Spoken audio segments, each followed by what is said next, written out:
համար վիրավորական էր Ալեքս Սիմոնյանի արտահայտությունը, որտեղ ըստ էության նաև ձեզ էր վերաբերվում, ձեր եղբորը, ձեր ընտանիքին։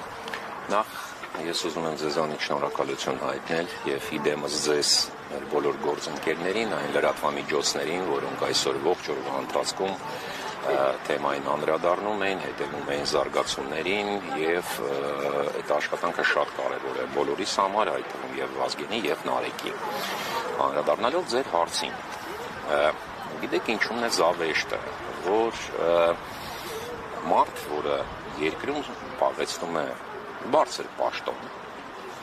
իրեն թույլ է տալիս անպարկեշտ եւ անպատասխանատու վարքագիծ, օգտագործում է իր քաղաքական ղեկավարից հետ չմնալով անպարկեշտ բառակազմ իր հաղորդակցման մեջ հրապարակային,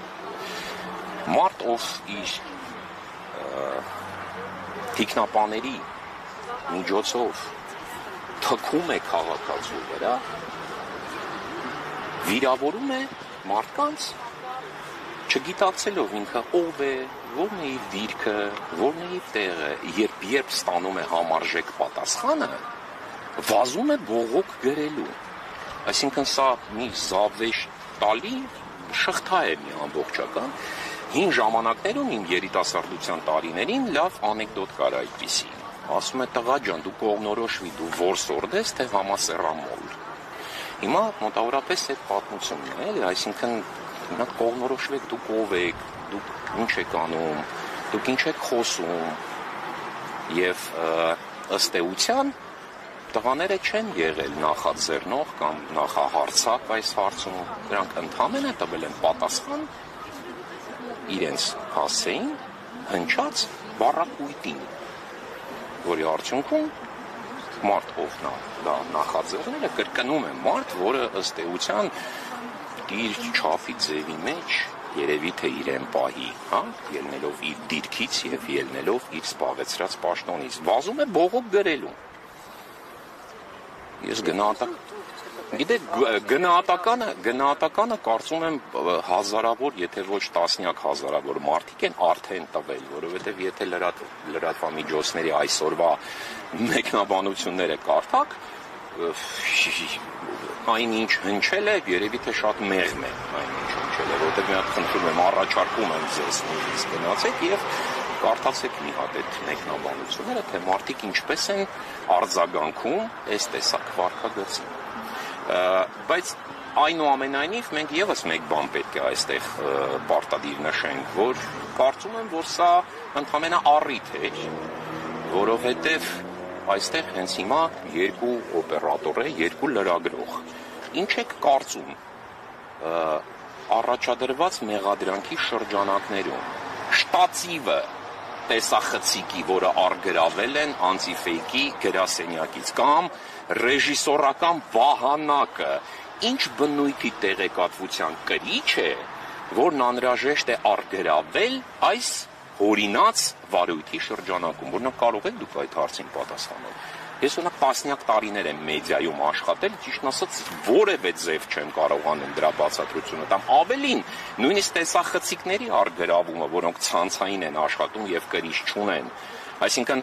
առարկան, բողոքի առարկան հանրորեն տարածված տեսանյութ է, որը հենց հիմա էլ հասանելի է։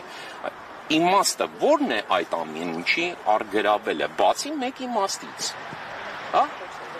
իհարկե խափանել հարթակի աշխատանքը ամբողջությամբ։ Եվ ինձ շատ հետաքրքիր կլինի նաև լսել բոլոր այն կառույցների եւ այսպես կոչված ժամանակին իրենց կոչում էին քաղաքացիական հասարակություն, այդ անձանց գնահատականները, եւ պատասխանը հենց կոնկրետ իմ այս հարցադրմանը, շտացիվը կամերայի, ինչ առնչություն ունի դրա հետ։ Մի հատ երիտասարդ կա այսօր խղճուկ փորձեր էր անում արդարացնելու այս ամենը, որ դրոներով մարդկանց նկարում, ինչ-որ բաներ է պատմում, մենք նկարում, մենք չի նկարում։ Օրինակ այդ մարդուն հարցեր եք, տարաբնույթ խոսքի ազատության կենտրոններ կային ժամանակին, ինչ-որ կառույցներ կային, որոնք իրենց պատռում էին ամեն պատեհ ու անպատեհ առիթով։ Այդ մարդկանց հարց կարելի է ուղղել։ Ես այդ մարդկանց պատասխանը կոնկրետ այս հարցադրմանը սպասելու եմ եւ համոզված եմ, որ չի լինելու ողջամիտ պատասխան, որտեղ իրենք երես պաշտներ են։ բոլորը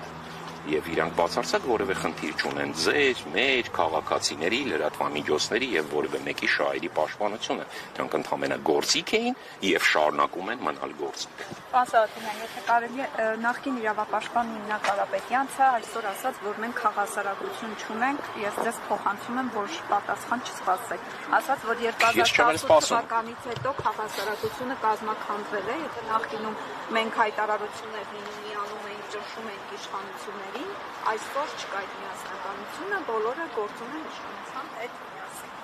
Այո, դա այդպես է, ես չեմ էլ սպասում, դա հռետորական հարց էր, բայց ուղղակի գիտեք լայն հանրությունը միշտ չէ, որ հասկանում է այդ նրբությունները, հա, որ դե մտել են արգրավել են, կոնկրետ հարց է, դուք էլ լրագրողներ եք, այսինքն հարց են տալի, շտատիվը, ինչ տեղեկատվության կրիչա, որ վերցրեք շտատիվը տարել եք, տեսախցիկի շտատիվը, այսինքն ինչ պետք է որպես վկա պետք է հարցակնեն շտատիվին, ինչ պիտի անեն իր հետ։ Գիտեք, չգիտեմ, գոնե լույսը տանեին, գոնե կասեի կամ տաքանում են, կամ որոշել են լուսավորվեն, որտեղ լուսավորվելը նորաձև է, բայց էդ էլ չէ, այսինքն շտատիվը վերցրեք տարել են, վահանակը ռեժիսորական վերցրեք տարել են, այսինքն սա անշուշտ ճնշում է եւ փորձ է լրացնել այդ հարթակը, խափանել, բայց գիտեք, դա էլ է հիմարություն, որովհետեւ 21-րդ դարում հենց հիմա մենք այսքանով որ հավաքվենք եւս 4 հեռախոս գումարենք, մենք ամբողջությամբ ստուդիա կստանանք ստեղ, մի քիչ էլ լույսերի հարց որ լուծենք, մենք նորմալ ստուդիա կստանանք նորմալ եթերի համար, այսինքն իմաստը որն է այս տեսակ մանրախնդիր, ինչ որ էժան միջոցառումներ անելը, ինչ որ այնպես այդ բաները, գիտեք, շատ զավեշտալի բաներ կար, օրինակ նույն ԱԱՑ-ի ներգրավումը ձեզ չզարմացրեց։ Ինձ օրինակ զարմացրեց, գիտեք, որովհետև այսինքն ինչ ոստիկանության այլևս չեն վստահում այս իշխանությունները։ Այս հարցը այն հարցն էր, որ պիտի ազգային անվտանգության մարտական ստորաբաժանում պիտի դրանով զբաղվեն, նորմալ է դա։ Այսինքն այդ ազգային անվտանգության ծառայությունից ոչ ազգայինն է մնացել, ոչ անվտանգությունն է մնացել է ինչ-որ ծառայություն, որը որ գրպանային ծառայություն է դարձել, ինչ-որ տենց անձնական հարցեր լուծելու, տենց խնդիրներ լուծելու, այս տեսակ ինչ-որ գործառույթներ իրականացնելու։ Ես ցավում եմ շատ եւ ոստիկանության համար եմ ցավում, որ փաստորեն ոստիկանությունը այս տեսակ մանր հարցերը այլևս չեն վստահում։ Եվ իհարկե պետանվտանգությանը, որտեղ ժամանակին շատ պարտեշտ լուրջ պրոֆեսիոնալներ են աշխատել, բայց սա առաջի դեպքը չի նման զավեշտների, եթե կհիշեք 44 օրյա պատերազմի ժամանակ, օրինակ ինչով պետք է զբաղվեր ազգային անվտանգության ծառայությունը ըստ ձեզ։ Ենթադրում եմ, որ օրինակ, հակահետախուզական գործողությունների կազմակերպման, չէ՞, իսկ ինչով էր զբաղված, հիշում եք։ Հետո պարզվեց, որ իրանք այդ ողջ ընթացքում մեզ էին գաղտնալսում։ Ես նկատի ունեմ Արագ արձագանքման խումբը, որը որ Արնյուսի եւ Թերթեյի խումբը, որը ես եղել Արցախում աշխատող, այդ ողջ ընթացքում մեզ էին գաղտնալսում, որպեսզի հասկանան մենք ինչ կապի միջոցներից ենք օգտվում եւ այնուհետ իմ գործընկեր եւ ընկեր Կարեն Բեկարյանին եւ իմ ու Վազգենի հորեղբայր Արա Սաղաթելյանի մեղադրանք առաջադրեցին, որովհետեւ իրենք օգտվել են VPN-ից, տեսեք, VPN-ից պատերազմական պայմաններ, մասն հասկանալի է, չէ՞ որ մենք առավել զգուշավոր ենք բոլորս եղել, որից օգտվել է եւս 30,000 հոգի, որոնցից մեկը իրենց հետաքրքրող ինչ-որ օգտահաշիվ էր։ Եվ այդ հիմքով, այսինքն դուք պատկերացնում եք այդ պատերազմի ժամանակ, այդ վիճակում, այսինքն իրանք բան ու գործ թողած, հետևում էին ով ինչ VPN-ից է օգտվում, որպեսզի հետո այս տեսակ շինցում հիմար մեղադրանքներ առաջադրեն, որոնք նույնիսկ դատարան չհասան։ Այսինքն այդ գործը փլվեց ամբողջությամբ։ Սա է պատկերը, այսինքն մենք ինչի մասին ենք խոսում, էլի։ Այնուամենայնիվ այսօր դատարանից ինչ ակնթարթ։ Ես վաղուց որևէ ակնթարթներ տենց առանձնապես չունեմ եւ կարծում եմ դա անշնորհակալ գործ է, բայց հաշվի առնելով թե ինչպես է նաեւ այս գործընթացը կազմակերպել, գիտեք, ժամանակին ծաղրանքի առարկա էին դարձել, որ ինչ որ գրառումներ էին անում, հետո ջնջում էին այդ գրառումները, այդպես զեռագիր էր էլի իրենց մոտ։ Այսօր էլ նմանատիպ մի բան եղավ էլի, այսինքն փոխեցին հետին թվով հերթապա դատարանների աղյուսակը, այսինքն ժամերը, օրերը եւ այլն, որպեսզի երկու տեղ միաժամանակ տեղի ունենա դատական լսումներ այս հարցի վերաբերյալ, այսինքն Նարեկին է մեկ այլ դատարանում, Վազգենին է այստեղ։ Ինչի համար է դա արվում։ Այսինքն մենք կարող ենք ենթադրենք, որ սրա տակ միտում կա, մենք կարող ենք ենթադրել, որ սա ինչ-որ ուղղված է այս կամ այն ավելի, այսպես ասենք, հարմար եղանակով այս պրոցեսները կազմակերպելու։ Կարծում եմ, այո, հիմքեր ունենք այդպես ենթադրելու եւ այդպես էլ ենթադրում ենք։ Այսինքն մենք այն փուլում ենք գտնվում ընդհանրապես ողջ երկրով մենք, որ ցանկացած բան այս ոհմակից ես սպասում եմ, այսինքն իրենք չունեն որևէ բարոյականություն, որևէ կարմիր գծեր, որևէ բարոյական կամ այլ բնույթի սահմաններ, ուղղակի գոյություն չունի եւ գոյություն չունի շատ վաղուց։ Եվ այս տեսակ հարցերում ակնկալել ինչ որ որևէ բան, ես կարծում եմ ուղղակի միանշանակ։ Տղաները խնդրել են իրենց հովանավորներին, որպեսզի շարունակեն աջակցությունը եւ ամեն ինչ անեն, որ իմ եթերները չընդհատվեն։ Աշխատել եք այդ ուղղությամբ եւ կշարունակվի հեռարձակվել, չնայած ինչպես նշեցիք, ընդհանուր միջև շտաբը, տեսախցիկները արգելավել են։ Ես ձեր հարցին երկու կողմով պատասխանեմ։ Հա, նախ առաջինը ես որևէ առնչություն արտադրական գործընթացի հետ չեմ ունեցել ու չունեմ, երևի ավելի ողջամիտ կլինի հարցը հղել անտիֆեյքի աշխատակիցներին, մեկին, հա, ես նկատի ունեմ, ես պատկերացում չունեմ իրենց մտադրությունների եւ պլաների վերաբերյալ եւ այդ կառույցի հետ աշխատանքային առնչություն չունեմ, դա հարցի մի կողմը, իսկ մյուս կողմը որպես նախկինում ձեր գործընկեր պատասխանեմ, որ զուտ տեխնիկական առումով կարծում եմ դուք եք հասկանում, որ այս տարում կրկնում եմ 4 հեռախոսով եւ 3 հոգով մենք ցանկացած բնույթի եթեր կարող ենք կազմակերպել, հետեւաբար կարծում եմ նաեւ իրենք այլ հարց է թե ով կլինի այդ եթերում, ինչ հյուրեր կլինեն, ովքեր կվարեն, դա արդեն կարծում եմ կազմակերպչական հարցեր են, որը կրկին երևի անտիֆեյքի աշխատակազմի մոդել ավելի ողջամիտ է։ Պարոն Սահակյանյան, այսօր Նիկոլ Փաշինյանը հերթական անգամ ազգային ժողովի կողմից հայտարարեց, որ նախկին իշխանությունները, այդ ազգային ժողովի ազդեցության գործակալ են, կրկին եկեղեցում է, այսպես ասած քննովես նշեց, որ եկեղեցու դեհապարների ազդեցության գործակալ, ասաց, որ բանը հասունացել է, որևէ մեկը այլևս չպետք է լինի խորհրդարանում։ Սա հրահանգ էր իրավապահներին, որ կարող են, այսպես ասած, շարունակել իրենց գործողությունները եւ առջևում դրությունները, մենք այդ ինչ սպասենք։ Իմ սիրելի գործընկեր, կարծում եմ դուք չեք ակնկալում ինձանից, որ ես լրջորեն մեկնաբանելու եմ ձեր նշած անձի հերթական դուրս տվածը հերթական առիթով։ Ես դադարել եմ դա անել շատ վաղուց, երևի ես նույնիսկ չեմ հիշի երբվանից, որովհետև դա բացարձակ որևէ իմաստ չունի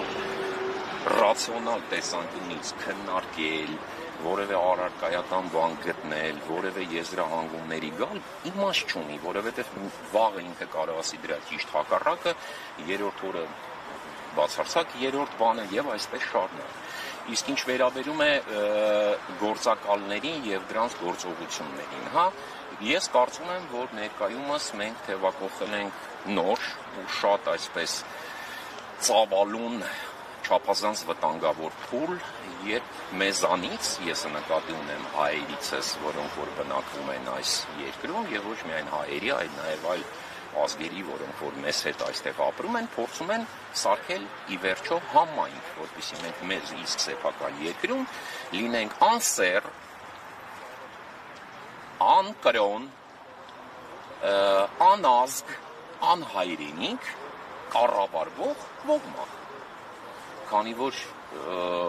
բոլոր գործողությունները, որոնք այս ողջ ընթացքում տեղի են ունենում, վկայում են դրա մասին, որովհետև ըստ էության տարածաշրջանի զարգացումների կոնտեքստում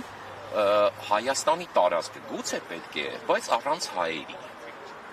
Առանց հայերի ես նկատի չունեմ ամբողջությամբ ֆիզիկապես առանց հայերի, չնայած եթե դրա հնարավորությունը ունենան, եւս կարծում եմ դրան կդիմեն, ինչպես եւ 100 քանի տարի առաջ։ Առանց հայերի ես նկատի ունեմ, որը բնակեցված կլինի մարդկանցով, որոնք չունեն որևէ ինքնություն ու որևէ ընդհանրություն։ Դե հիմա եկեք հասկանանք ովքեր են այդ գործընթացների օպերատորները եւ ովքեր են այդ հանձնարարությունը ստանձնել սեփական իշխանության փոխարեն իրականացնելու այդ ոչ ծրագրերը, Եվ ըստ էության այդ կոնտեքստում ովքեր են ազդեցության գործակալները հետառում։ Ես պատասխանեցի ձեր հարցին։ Շնորհակալություն։ Շնորհակալ եմ։